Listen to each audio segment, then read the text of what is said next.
Assalamualaikum warahmatullahi wabarakatuh.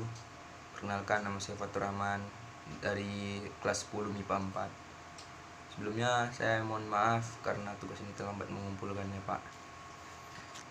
Bab 1. Dalam Petuah Amanah.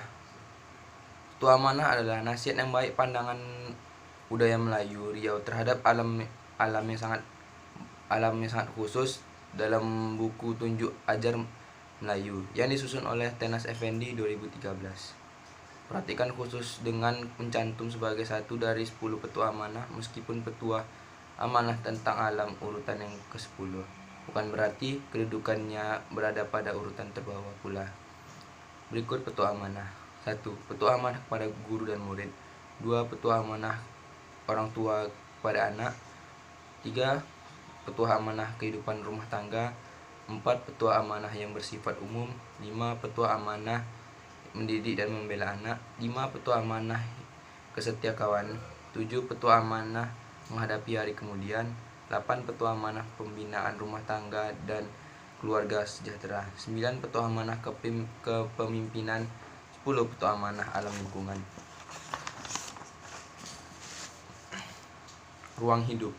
Menurut Tenas Effendi, kehidupan bergantung kepada alam yang meliputi hutan, tanah, laut, selat, tongkong dan pulau, suak dan sungai, tasik dan danau. Sungai dan laut menjadi kawasan orientasi ruang karena di kawasan perairan tersedia beragam fungsi.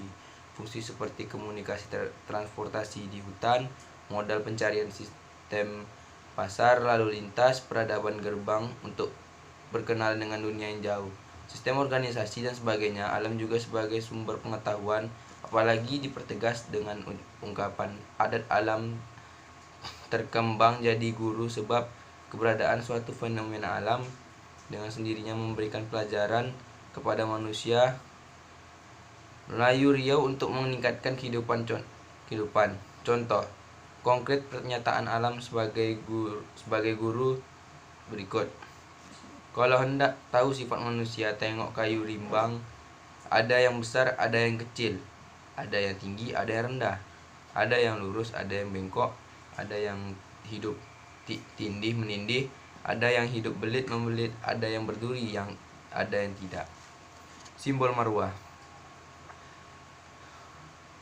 Ada beberapa unsur kebudayaan, yakni sistem religi, ekonomi, politik, bahasa, kesenian, adat, teknologi, dan ilmu pengetahuan. Ada ungkapan lebih baik mati anak asal jangan mati adat istiadat. Setidaknya ungkapan itu harus ditafsirkan pula sebagai mendingan bagaimana Melayu Riau menempatkan kepentingan pribadi dengan khalayak umum. Ada 3 jenis adat alam Islam Melayu dan adat yang tidak bisa berubah apalagi hilang, yakni adat sebenar, adat suatu adat yang berlandas pada Al-Quran dan hadis. Ada yang diadatkan dan adat istiadat, suatu adat dengan landasan ketentuan pemerintah maupun kebiasaan turun-temurun yang dipertahankan karena nilai baik. Jadi, adat dapat dipahami secara umum adalah suatu gagasan berupa norma-norma tertentu yang disusun berdasarkan kesepakatan bersama dan ajaran Islam. Wilayah adat daratan dan Riau Kepulauan. Adat adalah bagian dari budaya tanah itu sendiri dan hutan yang berada di tanah. Secara kosmologis, hutan tanah bagi masyarakat Riau, rumah bagi spirit Melayu dan atau marwah. Tanah juga sebagai lambang eksistensi dan marwah, harkat dan martabat, sumber falsafah dan sumber nafkah suatu kaum, suku, dan adat yang tidak memiliki tanah hutan dianggap sebagai masyarakat terbuang.